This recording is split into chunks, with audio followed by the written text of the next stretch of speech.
Hello everyone, welcome back to our channel English माध्यम के platform पे मैं हूं आपकी एडुकेटर प्रियंका ठाकुर और हम सॉल्व कर रहे हैं editorial based practice exercise. Start करते हैं आज का session with thought of the day, that is you get what you work for, not what wish for. यानी कि आपको जिंदगी में वही मिलेगा जिसके लिए आप मेहनत करेंगे। आपकी इच्छाएं चाहे टाटा बिरला अंबानी बनने की हो, लेकिन अगर आप टाटा बिरला अंबानी बनने के लिए मेहनत नहीं करेंगे तो आप वो नहीं बन पाएंगे, राइट? अब जिस चीज के लिए काम करेंगे, जिस चीज के लिए मेहनत करेंगे, जिस चीज के लिए प्रयास करेंगे, आप वही बनेंगे। ठीक है, तो आप इच्छा कर रहे हैं कि एसएससी क्वालिफाई हो जाए, तो इच्छा करने से नहीं होगा। दैट सिंपली मीन्स आपको उसके लिए हार्ड वर्क करना पड़ेगा। ठीक है, there is no shortcut to success, hard work is the only way up. ठीक है, चलिए स्टार्ट करते हैं। Reading comprehension and practice exercise for SSC CGL 2024। China dominated in both men's and women's team events in badminton। कि China ने दोनों ही, चाहे main team event हो चाहे विमेन टीम इवेंट हो, दोनों में ही डोमिनेट करा। ठीक है, किसमें? बैडमिंटन में। आपको पता है Uber Cup, Thomas and Uber Cup चल रहा है चाइना में ही, चाइना के ही चैंगडू करके कोई जगह है वहां पे, राइट? तो वहां पे ये कप चल रहा है और उसमें अब चाइना ने विक्ट्री हासिल कर ली है। ओके, चलिए। China has underlined its badminton supremacy by clinching the Thomas and Uber Cup titles at home in Chengdu। बोल रहे हैं चाइना ने अंडरलाइन, रेखांकित कर दिया है। क्या रेखांकित कर दिया है? बैडमिंटन में अपनी सुप्रीमेसी मतलब कि भाई हम सबसे ज्यादा टॉप पर हैं, हम सुपीरियर हैं, हम राजा हैं इस खेल के। कैसे साबित किया? बाय क्लिंचिंग मतलब कुछ चीज को हासिल करना, जीतना। क्या हासिल करा उन्होंने, क्या जीता? Thomas and Uber cup titles जीते उन्होंने। कहाँ पे? चैंगडू में चल रहा था, वो भी चाइना में ही है। ठीक है, the Asian power house repeated its feet of 2012। Feet मतलब उपलब्धि, ट्रायम्फ, विक्ट्री। तो जो एशिया का ये पावर हाउस है, चाइना एशिया महाद्वीप में पड़ता है। ठीक है, तो जो ये पावर हाउस है उसने क्या किया है, अपनी 2012 की विक्ट्री को दोबारा से रिपीट करा है। To win both men's and women's crown in the same year. क्योंकि 2012 में भी उनने एक ही साल में मेंस टाइटल और वुमेन्स टाइटल जीता था, और सेम उसी तरीके से अब 2024 में उनने मेंस टाइटल और वुमेन्स टाइटल जीता है। The vanquished finalist in both categories was another high flyer, Indonesia। अब कोइंसिडेंस की बात है कि दोनों ही मैचेस में, चाहे विमेन कैटेगरी हो चाहे मेंस कैटेगरी हो, दोनों में ही जो इनके ऑपोजिशन में थे वो कौन था? वैंक्विश्ड मतलब जो हार हुई, जिनकी फाइनल में जिनकी हार हुई दोनों ही कैटेगरीज में, वो अनदर हाई फ्लायर मतलब अच्छा प्रदर्शन करने वाले इंडोनेशिया की टीम थी, जो कि losing 1-3 in the men's division and 0-3 in the women's. जो कि मेंस टीम के, मेंस अगर बात करें बैडमिंटन की तो उसमें तो 1-3 से हार गए, और विमेन टीम की बात करें तो उसमें 0-3 से हार गए। With less than 3 months left for Paris Olympic। अभी पेरिस ओलंपिक होने वाले हैं, 3 महीने से भी कम का समय रह गया है। The twin success marks China out as a clear favorite। अब ये दोहरी जीत जो है वो जाहिर तौर पे होता है ना कि उम्मीद की जा रही है कि ये इस बार जीतेंगे। हमें क्लास में पता होता है कि टॉप कौन करने वाला है। वो कैसे पता होता है? उनकी यूनिट टेस्ट की जो बीच में इंटरनल्स होते हैं, उनकी परफॉर्मेंसेस देख के पता चलता है कि भाई ये बंदा इस बार टॉप करेगा, राइट? तो वैसे ही चाइना अब क्या बन गया है? फेवरेट बन गया है। फेवरेट बनना मतलब ये नहीं कि सब लोग उसको वोट करेंगे या उसको लिए चीयर करेंगे। फेवरेट बनने का मतलब उससे उम्मीद है कि वो टाइटल जो है पेरिस ओलंपिक का, वो जीत सकता है। The twin success marks China out as clear favourite. ठीक है, of the two the men's victory will taste sweeter. अब दो जीत होने को मिली है, विमेन टीम भी जीती है, मेंस टीम भी जीती है, लेकिन मेंस टीम की जो जीत है वो ज्यादा महत्वपूर्ण है, ज्यादा अच्छी लग रही है। क्यों लग रही है ज्यादा अच्छी? विमेन टीम की क्यों नहीं लग रही अच्छी? चलिए आगे देखते हैं। After winning 5 straight times from 2004 to 2012, the heavyweight secured just one trophy from the 5 subsequent editions। बोल रहे हैं क्यों है मेंस टीम की उपलब्धि ज्यादा महत्वपूर्ण, ज्यादा अच्छी क्यों मानी जा रही है? क्योंकि 2004 से 2014 तक वो लगातार, जब भी ये, क्योंकि ये 2 साल में एक बार होने वाला टूर्नामेंट है, तो जब भी लगातार ये टूर्नामेंट हुआ तो 5 बार उन्होंने ये टूर्नामेंट जीता। लेकिन उसके बाद से अब तक 5 बार ये मैच हो चुके हैं, 5 बार ये ट्रॉफी जो है वो आयोजित की जा चुकी है, लेकिन उनमें से सिर्फ एक ही बार ये जीते हैं, ठीक है, यानी कि 2012 के बाद से वो कोई बड़ा मैच इतना कोई खास जीते नहीं। At Bangkok in 2022, it did not even make the podium. और वहीं बात करें अगर 2022 की, जो टूर्नामेंट हुआ था बैंकॉक में, वो पोडियम तक भी नहीं पहुंची। पोडियम मतलब जहां पे जब विनर खड़े होते हैं तो ये इस तरीके का कुछ अरेंजमेंट होता है, नंबर 1 पे ऐसे खड़ा होएगा और नंबर 2 पे ऐसे खड़ा होएगा, राइट। वो अपना देश का फ्लैग लेके यहाँ पे उनको ट्रॉफी पहनाई जाती है, तो ये होता है पोडियम। तो बोल रहे हैं कि 2022 में तो वो किसी भी टॉप रैंकिंग में, मतलब 1 2 3 किसी भी पोजीशन पे नहीं आए, पोडियम तक भी अपनी जगह नहीं बना पाए। But led by the world number 2 she who one all 6 of his single matches, बोल रहे हैं, लेकिन इस साल उनको लीड कौन करता है मेंस टीम में, दुनिया के नंबर 2 खिलाड़ी शी यू की उनको लीड कर रहे थे, जिन्होंने अपने सिंगल सारे 6 के 6 मैचेस जीते। China took home the top prize for the 11th time. तो ये दुनिया का सबसे बेहतरीन बैडमिंटन की फील्ड में सबसे टॉप प्राइज जो है चाइना 11वीं बार लेके जा रहा है इन हिस्ट्री, यानी कि इतिहास में ये 11वां पन्ना है, जब 11वीं बार है जब चाइना ये अवार्ड, ये प्राइज अपने घर लेके जा रहा है। For the women, it was about overcoming the blip of losing to South Korea in the 2022 summit clash. और वहीं अगर हम बात करें महिला टीम की, तो महिला टीम के लिए तो ये केवल एक क्या था, छोटी सी समस्या थी, क्योंकि वो 2022 का जो समिट क्लैश हुआ था उसमें साउथ कोरिया से हार गए थे। बस उनको वो कमी को ओवरकम करना था कि हम 2022 में हारे थे, अदरवाइज वो अच्छा प्ले कर रहे थे। Leading into this years competition, China had one 10 of the previous 13 over cups. बोल रहे हैं इस साल का जो ये गेम हुआ, ठीक है, एक साल का जो कंपटीशन हुआ, इसके बाद में चाइना ने 10, इससे पहले 13 ओवर कप्स आयोजित हुए हैं, उनमें से 10 चाइना जीता है, ठीक है।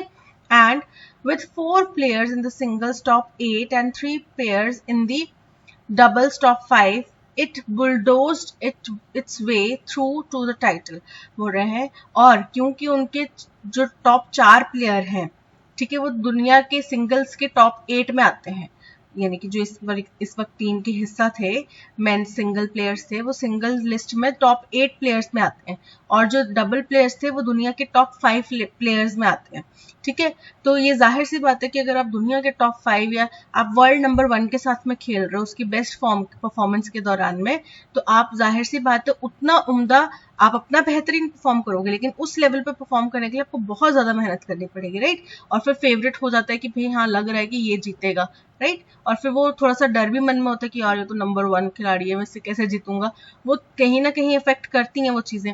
तो बोल रहे हैं कि इतनी बेहतरीन टीम होने के बाद में बुलडोज मतलब दबाव डालकर आगे बढ़ जाना, किसी के ऊपर प्रेशर डाल के, तो उनने इस टाइटल की विक्ट्री के लिए आराम से दूसरों के ऊपर दबाव डाल के वो आगे बढ़ गए, विनिंग 24 स्ट्रेट मैचेस, और सीधे सीधे सभी 24 के 24 मैच वो जीत गए। For India, the Thomas Cup acted as a stock taking exercise. अब हमने पता है कुछ समय पहले ही हमने एक आर्टिकल पढ़ा था कि इंडियन टीम भी बहुत अच्छा प्ले कर रही है और उनके लिए मौका है पेरिस ओलंपिक से पहले अपनी तैयारी को परखने का। और क्योंकि साइना नेहवाल रिटायरमेंट ले चुकी हैं, कुछ सीनियर प्लेयर्स हैं जो नहीं खेल रहे हैं, वो ट्रेनिंग के ऊपर ध्यान दे रहे हैं, तो इस वक्त पे हमारे पास एक मौका है, हम अपने युवा प्लेयर्स को यहाँ पे पॉलिश अप कर सके, ढूंढ सके युवा चेहरे और उनको तैयार कर सके। तो बोल रहे हैं कि इंडिया के लिए थॉमस कप जो था वो स्टॉक टेकिंग था। स्टॉक टेकिंग मतलब असेसमेंट करने लायक था ahead of the Olympics. Olympic से पहले ये एक असेसमेंट की हमारी टीम अच्छा खेल रही है, अच्छा हम इस प्लेयर को रखें, इसको निकाल दें, इसकी परफॉर्मेंस अच्छी से नहीं चल रही, इसको ज्यादा ट्रेनिंग की जरूरत है, इस तरीके का आंकलन का एक वो तरीका था। While the Uber Cup was used as a platform to blood the next generation, और उबर कप का इस्तेमाल किया गया कि हम नेक्स्ट जनरेशन, आने वाली जो जनरेशन है उनको एक मौका दें, उनको एक प्लेटफॉर्म प्रोवाइड करें और उनको पता लगे कि इंटरनेशनल लेवल पे मैचेस किस तरीके से होते हैं, ठीक है। The experience in the former was bitter sweet. तो फॉर्मर करंट बाद वाले में जो है वो जो एक्सपीरियंस था वो थोड़ा बिटर स्वीट था। बिटर स्वीट मतलब ज्यादा थोड़ा खट्टा मीठा था, कहीं पे उतार चढ़ाव रहे। For India was the defending champion, but its campaign ended in the last 8 with a 1-3 defeat to China. बोल रहे हैं कि हिंदुस्तान जो था पिछले साल का डिफेंडिंग चैंपियन था, ठीक है, उबर कप में डिफेंडिंग चैंपियन था, लेकिन क्या हुआ कि इनका कैंपेन 8वें पायदान पे खत्म हो गया जब चाइना से ये 1-3 से हार गए। तब Satwik Sairaj, Rankireddy and Chirag Shetty, Asian Games doubles gold medalist and among the favorites for Paris, lost 2 high profile matches। वहीं हम अब टीम मेंबर्स की बात करें, एक सात्विक साईराज, रनकी रेड्डी और चिराग शेट्टी की मेंस डबल की टीम है। ठीक है, ये एशियन गेम्स की जो लिस्ट है उसमें डबल्स रैंकिंग में गोल्ड मेडलिस्ट है। ठीक है, और पेरिस ओलंपिक के लिए ये बहुत अच्छे उम्मीदवार माने जा रहे थे कि बहुत अच्छी टक्कर दे सकते हैं, लेकिन ये 2 हाई प्रोफाइल बहुत बड़े मैचेस ये हार गए to Indonesia in the last group stage, tie and China.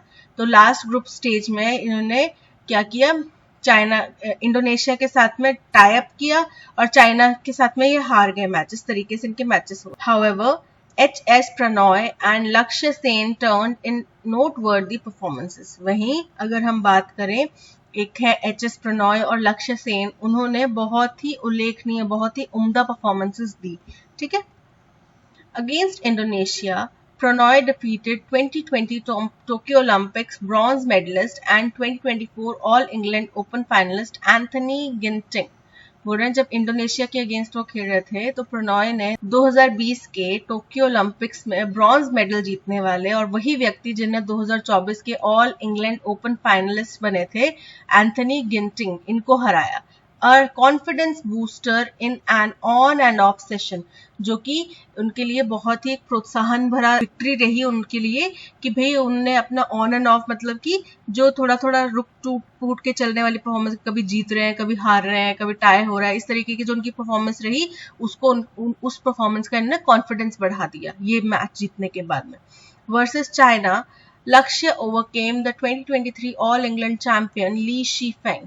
और अगर चाइना के साथ में जो मुकाबला हुआ लक्ष्य का, उसमें उन्होंने 2023 के all England champion Li Shifeng को हराया for the 4th time in 5 matches. 5 matches हुए इन दोनों के बीच में, उसमें चौथी बार इन्होंने इस व्यक्ति को, ली शीफेंग को हराया।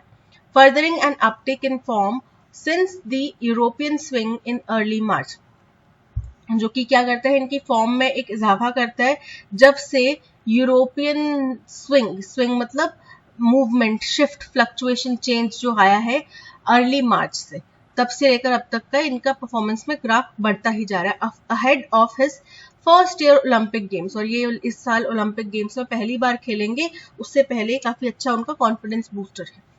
The young Indian women's side emerged with a lot of credit even though it lost 0-5 to China in the last league contest। बोल रहे हैं वहीं अगर महिला टीम की बात करें तो सारी टीम न्यू प्लेयर्स हैं, ठीक है, पहली दफा खेलने वाले प्लेयर्स हैं इंटरनेशनल मैचेस। तो बोल रहे हैं कि ये साइड बहुत उम्दा, बहुत इनको क्रेडिट दिया, मतलब बहुत इनकी सराहना हुई, बहुत इनको रिकग्निशन मिला। लेकिन फिर हालांकि ये क्या हुआ, चाइना के अगेंस्ट मैच 0-5 से हार गए थे लास्ट लीग कॉन्टेस्ट में और जापान से 0-3 से हार गए थे क्वार्टर्स में। ठीक है, लेकिन फिर भी उनकी परफॉर्मेंस की तारीफ की गई कि उन्होंने बहुत अच्छा, देखो ऐसा नहीं है कि आपकी परफॉर्मेंस अच्छी हो उसके लिए आपको जीतना ही जरूरी है, राइट। आप अगर अच्छी फाइट भी देते हो ना, आपने देखा होगा कई दफा कि जो कॉम्पिटिटर होता है उसने बहुत मेहनत करके बहुत अच्छी टफ फाइट दी होती है जीतने के लिए, मतलब जो जीता व्यक्ति उसके तो नाको चने चबा दिए होते हैं, तो लोग बोलते हैं कि नहीं टफ फाइट दी है इस बंदे ने, बहुत इसमें टैलेंट है। तो वो काबिलियत हमारी इंडियन वुमेन्स में दिखाई दी। It was baptism by fire for the likes of Anmol Kharb. Baptism by fire का मतलब कठिन शुरुआत। तो अनमोल खार्ब जैसे व्यक्तियों के लिए, जैसे प्लेयर्स के लिए ये बहुत ही कठिन शुरुआत थी। Isha Rani Baruah, Tanvi Sharma and Ashmita Chaliha, a steep learning curve that will hold them in good stead। तो इनके लिए एक steep learning मतलब बड़ा ही तेज झुकाव, घुमावदार एक माहौल था जहां पे to hold someone in good stead का मतलब होता है बहुत इनके लिए बेहतर होगा, बहुत इनके लिए प्रॉफिटेबल होगा, बेनिफिशियल होगा। तो ये यहाँ पे जो इन्होंने लर्निंग सीखी है इन गेम्स में, वो उनके फ्यूचर के लिए बहुत ज्यादा बड़ा एक लेसन होने वाली है और बहुत ज्यादा काम आने वाली है।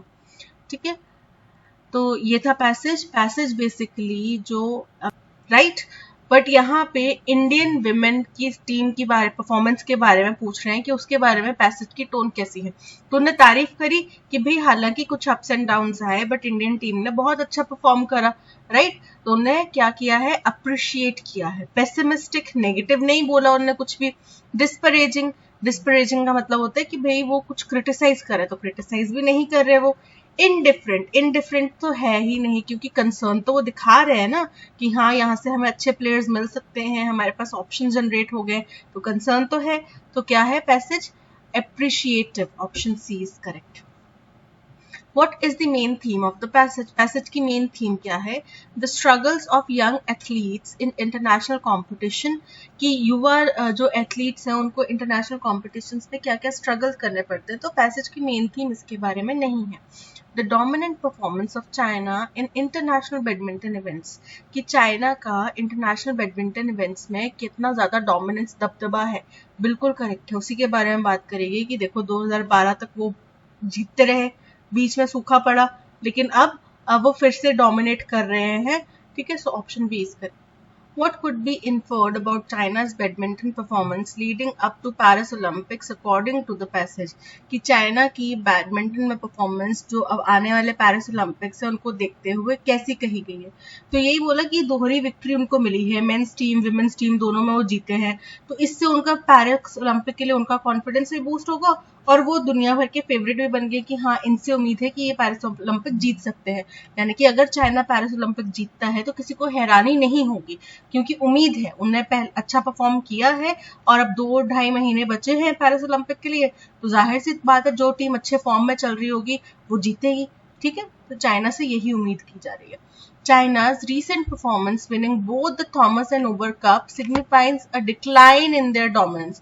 तो 2 कप जीतने के बाद क्या कोई ये बोलेगा कि नहीं भाई उनका दबदबा कम हो गया? उनका दबदबा बढ़ गया ना। सो इनकरेक्ट है, डिक्लाइन नहीं हुआ है, इनकरेक्ट है।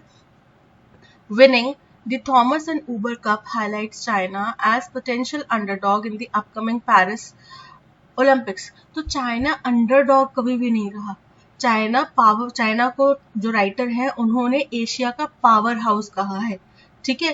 कोई भी ओलंपिक गेम्स हो सबसे ज्यादा मेडल्स जो है चाइना लेकर जा रहा होता है, ठीक है। तो बहुत ज्यादा मेडल्स लेके जा रहा होता है। एशिया में शायद सबसे ज्यादा मेडल्स उन्हीं के पास होते हैं या फिर जापान के पास में होते हैं, ठीक है। तो ये ऐसा नहीं है कि वो अंडरडॉग है। अंडरडॉग का मतलब कोई ऐसा जो अभी जिससे ज्यादा उम्मीद नहीं की जा रही है बट वो बहुत ज्यादा आउट परफॉर्म कर जाए, ठीक है। तो यहाँ पे चाइना अंडरडॉग नहीं है, वो बहुत उम्दा, बहुत अच्छी टीम है, हमारा एशिया का पावर हाउस है। तो ये इनकरेक्ट हो जाता है। China's twin victories in the Thomas and Uber Cup established them as the clear favorite for Paris Olympics. बिल्कुल करेक्ट है कि वो बहुत ज्यादा फेवरेट, बहुत क्लियर, साफ स्पष्ट दावेदार बन चुके हैं। फेवरेट होने का मतलब दावेदार बन चुके हैं। किसके दावेदार बन चुके हैं? पेरिस ओलंपिक के बैडमिंटन के दावेदार बन चुके हैं। How did China's women badminton team recover in the tournament following their loss in the 2022 Summit Clash? की चाइना की विमेन बैडमिंटन टीम ने जो 2022 टूर्नामेंट वो हारे थे समिट क्लैश में, वो उसकी भरपाई कैसे करी, उससे कैसे निपटे? तो वो इस बार जो मैच जीत गए, 24 के 24 मैच लगातार जीते, उससे उन्होंने भरपाई कर दी। The Chinese women team struggled in the tournament following their loss, winning fewer matches than in previous years. Incorrect है, इस साल तो बल्कि वो ज्यादा मैचेस जीते हैं। China's women's team returned to form by not only participating but also winning the Uber Cup without losing any of their 24 matches. So option B is correct. From the passage, it can be inferred that all of the following are true about India's performance in the Uber Cup except that. अब India की performance की बात आ रही है passage में, जहाँ पे India की परफॉर्मेंस थी ना वहां पे ध्यान देना कि इंडिया की परफॉर्मेंस के बारे में ये सारी बातें सही हैं एक बात को छोड़ के। अब वो क्या है? It was a platform to introduce the next generation of players. बिल्कुल करेक्ट है, ये हिंदुस्तान के लिए एक प्लेटफॉर्म की तरह था ना जहाँ पे वो आने वाली पीढ़ी को अब इन्वॉल्व कर सके हैं, उनको इंट्रोड्यूस कर सके कि भाई इंटरनेशनल मैचेस ऐसे होते हैं। ये तो करेक्ट है। The young team was able to win at least 1 match against China. जो हमारी युवा टीम थी उनने कम से कम 1 मैच चाइना के अगेंस्ट जीता है, जो कि इनकरेक्ट है, क्योंकि हमने बोला कि जब ऊबर कप हुआ तो उसमें हमारी टीम ने कोई भी मैच चाइना के अगेंस्ट में नहीं जीता। तो ये स्टेटमेंट इनकरेक्ट हो जाता है, so option B is correct. Which one of the following statements best summarizes the author's position on India's outcomes in the Thomas Cup and Uber Cup? बोल रहे हैं कि ऑथर का क्या ओपिनियन है, क्या उनका नजरिया है कि भाई इंडिया ने जो थॉमस और उबर कप में परफॉर्मेंस दी है उसके बारे में उनका क्या ओपिनियन है। चलिए देखते हैं। Despite facing defeats, both the Thomas Cup and Uber Cup were pivotal in gauging the readiness of Indian players for upcoming Olympics. बिल्कुल करेक्ट है कि इसको हम लोग एक ये नहीं देख रहे थे कि हाँ विक्ट्री होनी चाहिए, ऐसा होना चाहिए, इसको हम एक हमारी तैयारी कैसी है उसके मापदंड के तौर पे देख रहे थे। राइटर ने बोला ना कि ये असेसमेंट का तरीका था एक हमारा, कि हम असेस कर रहे हैं अपनी टीम को कि हमारी टीम कितनी अच्छी है, कितनी खराब है, कहाँ हमें रिप्लेसमेंट की जरूरत है, कहाँ हमें ट्रेनिंग की जरूरत है। तो बिल्कुल करेक्ट है, option A is correct. SEBI's interim order relating to an employee dash trades of Life Insurance Corporation of India shows dash lapses in the process। बोले सेबी ने एक अंतरिम ऑर्डर जारी किया है, ठीक है। अंतरिम मतलब जब तक फाइनल ऑर्डर नहीं आता तब तक ये काम करेगा, ये एक्शन में रहेगा।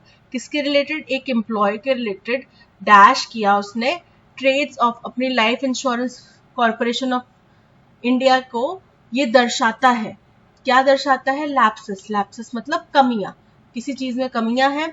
इन द प्रोसेस, कमियां हैं जो इस प्रक्रिया में by the insurance dash when dealing with clients investment. Insurance company के द्वारा हो सकती है, followed by the insurance company. जब वो क्लाइंट की इन्वेस्टमेंट्स के साथ में डील कर रहे होते हैं तब उनमें क्या क्या त्रुटियां, क्या क्या फ्लॉज हैं, उसके ऊपर ये रोशनी डालता है। While the stock market regulator, कौन है stock market regulator? SEBI has dash stringent rules for the entire investment process। तो उनने लागू किए होंगे कठोर नियम, stringent मतलब कठोर रूल्स, नियम। तो उन्होंने डैश कठोर नियम किए हैं फॉर द एंटायर, पूरी इन्वेस्टमेंट प्रक्रिया के लिए। अगर म्यूचुअल फंड्स में इन्वेस्टमेंट करना है तो उसके लिए नियम बड़े कठोर हैं। From decision making to placing orders on exchanges, बोल रहे हैं चाहे डिसीजन बनाने की बात हो, चाहे ऑर्डर प्लेस करने की बात हो कि भाई हमें एक्सचेंज करना है, इस चीज को ऑर्डर प्लेस करने की बात हो, to prevent dash and unfair trading practices. और यहाँ से लेके कि कहाँ तक के उन्होंने प्लानिंग करी है, कहाँ तक के रूल्स बनाया है कि अगर आपको कोई अनफेयर ट्रेडिंग करता दिखाई दे रहा है तो उससे रोकने के लिए, उससे बचने के लिए क्या किया जाना चाहिए। उन्होंने हर चीज के कठोर नियम बनाए हैं। Insurance companies which manage equally substantial amounts of money do not appear to have watertight rules to prevent such incidents। लेकिन वही बात करें इंश्योरेंस कंपनीज की जो इतना ही और इससे ज्यादा बड़ी अमाउंट का रकम जो है, पैसा जो है मैनेज करता है, उनके पास ऐसा लगता नहीं कि इतना बारीक, इतना इन डिटेल कोई रूल्स हो, कुछ गाइड हो जिससे कि इस तरीके के हादसों से बचा जा सके। तो फर्स्ट है सबसे पहले SEBI's interim order relating to an employee dash trade of Life Insurance Corporation of India।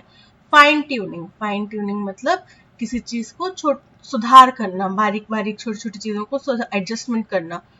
Front running, front running का मतलब होता है इनकरेक्ट कुछ व्यापारिक गतिविधि करना, कुछ इनकरेक्ट या फॉल्स चीजें या फिर हॉक्स कुछ इस्तेमाल करना कि भाई गलत तरीकों से हम कुछ व्यापार कर रहे हैं, ट्रेड कर रहे हैं, उसको बोलता है फ्रंट रनिंग। तो यहाँ पे employ front running trades of life insurance हो सकता है, ठीक है। So option B is correct. Reassuring मतलब सुनिश्चित करना, विश्वास दिलाना। ट्वीकिंग, ट्वीकिंग मतलब किसी चीज में सुधार लाना है, किसी चीज को एनालाइज करना। तो यहाँ पे option B front running is correct.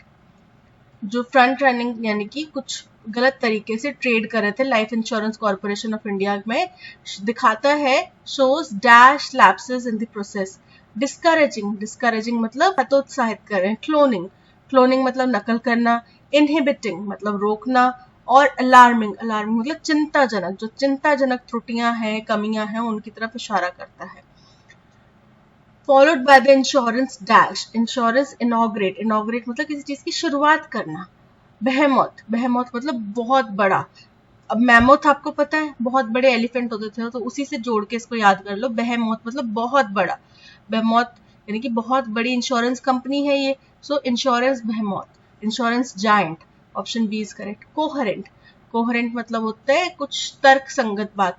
और एम्पावरिश, एम्पावरिश का मतलब होता है गरीब बनाना। तो यहाँ पे behemoth insurance behemoth is correct. While the stock market regulator has dash stringent rules, तो उन्होंने लागू किए हैं, बनाए हैं. तो क्या होता है, लेट डाउन मतलब किसी को नीचे कर देना, किसी की बोलते ना कि तुमने मुझे बहुत ज्यादा लेट डाउन करा है, मतलब कि तुमने मेरे को निराश करा है और नजरों में गिरा दिया है. कॉल अपॉन का मतलब होता है मदद करने के लिए बुलाना. लेट डाउन मतलब नियमों को लागू करना, और मेकअप मतलब कुछ चीज बनाना. तो यहाँ पे option C let down is correct. उन्होंने कठोर नियम बनाए हुए हैं, लागू किए हुए हैं. Entire investment process in mutual funds from decision making to placing orders on exchanges to prevent dash and unfair trading. Equivalent मतलब उसके बराबर. तो किसी चीज के बराबर अनफेयर ट्रेडिंग प्रैक्टिसेस नहीं है. रेलेंट मतलब होता है बहुत नरम पड़ जाना. सो जैसे कि लीनियंट हो जाना. आप मम्मी पापा गुस्से, अपनी शक्ल मत दिखाना मेरे को, फिर थोड़ी देर बाद मम्मा खुद ही आके पूछ रहे हैं कि खाना खा ले मेरा राजा बेटा, खाना खा ले. तो वो क्या है, वो रेलेंट हो गए, वो थोड़े ढीले पड़ गए, कमजोर हो गए, नरम पड़ गए.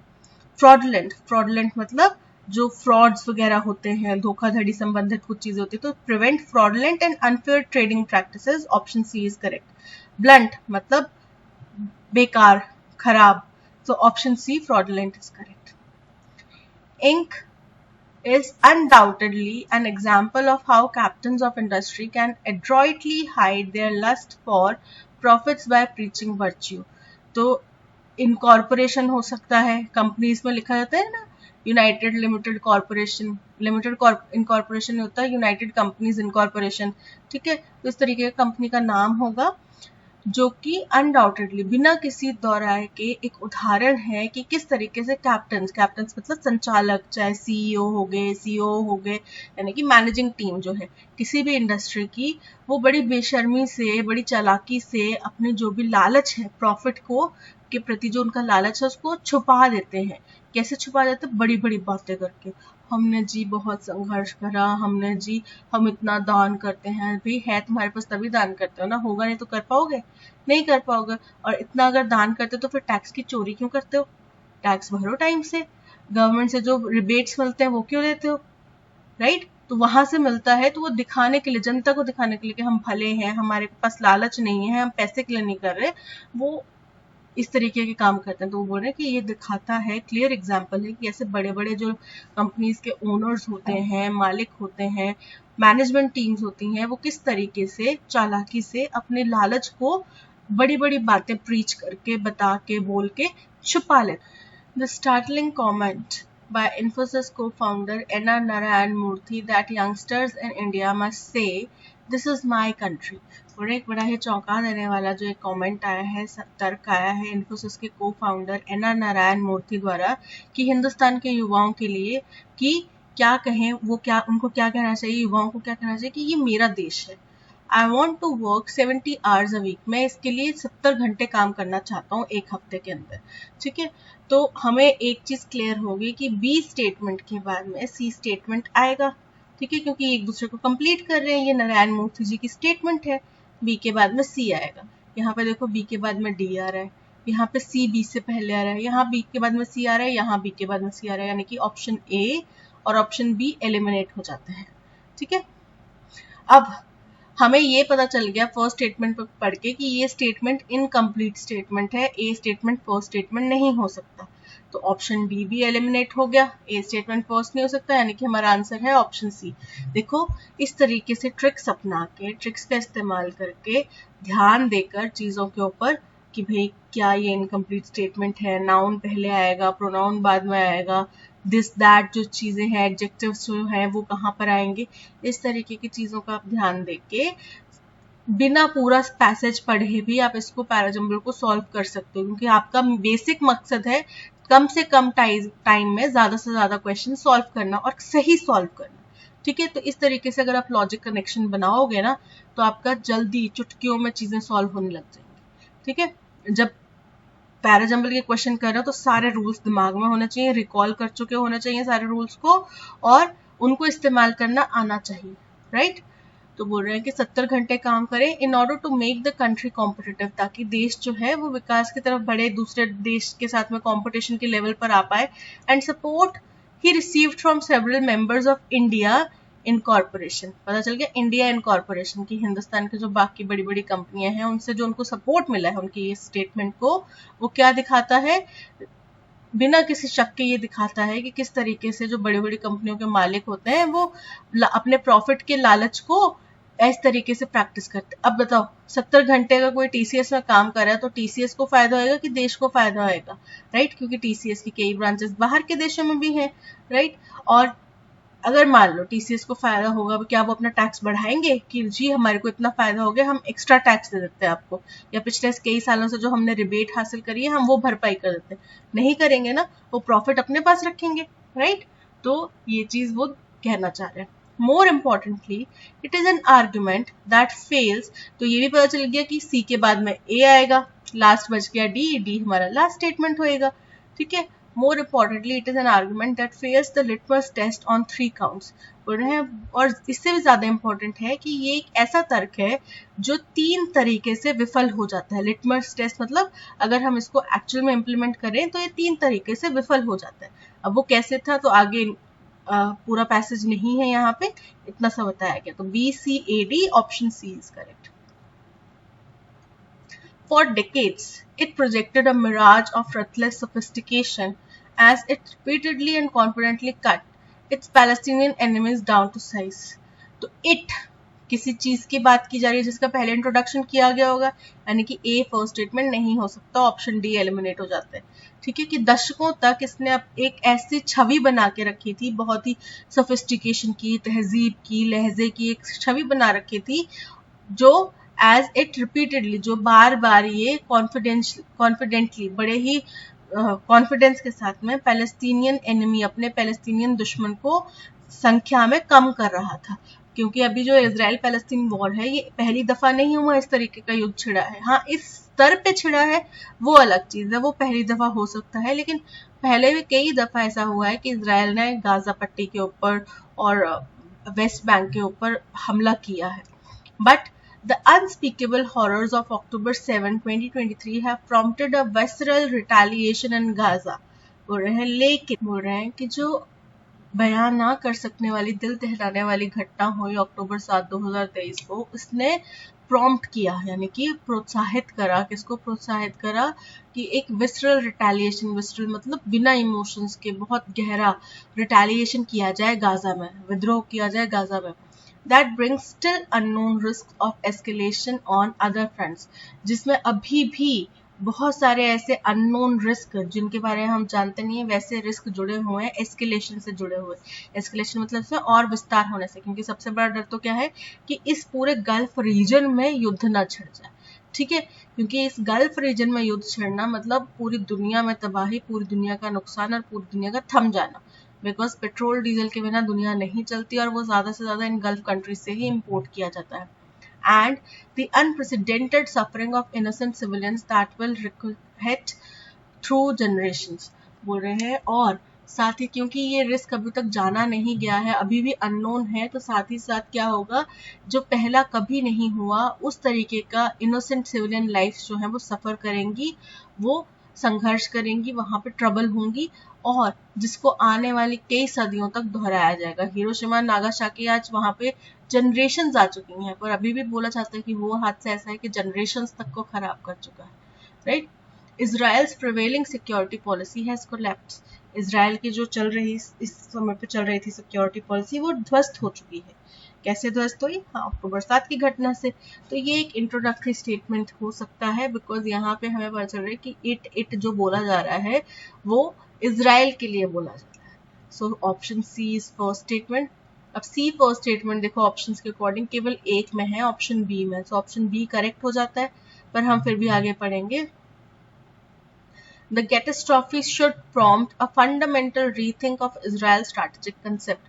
ये जो इतने ज्यादा नरसंहार किस्म का चीज हो रही है, इतने ज्यादा जाने जा रहे हैं, इससे प्रॉम्प्ट मतलब एक दिमाग में सोच आनी चाहिए, फंडामेंटल रीथिंक, दोबारा से पुनर्विचार करना चाहिए इजराइल के स्ट्रैटेजिक कंसेप्ट के बारे में कि इजराइल की कूटनीति क्या है, and carries dire warnings for India too, और इसके अंदर बहुत गहरी चेतावनी हिंदुस्तान के लिए भी छुपी हुई है, ठीक है, तो सी हमारा हो जाता है फर्स्ट स्टेटमेंट। उसके बाद आता है कि सदियों तक किसने इजराइल ने ये प्रोजेक्ट करा है कि भाई हम बड़े सोफिस्टिकेटेड लहजे तहजीब वाले लोग हैं, हमें इन सब चीजों को मतलब नहीं है।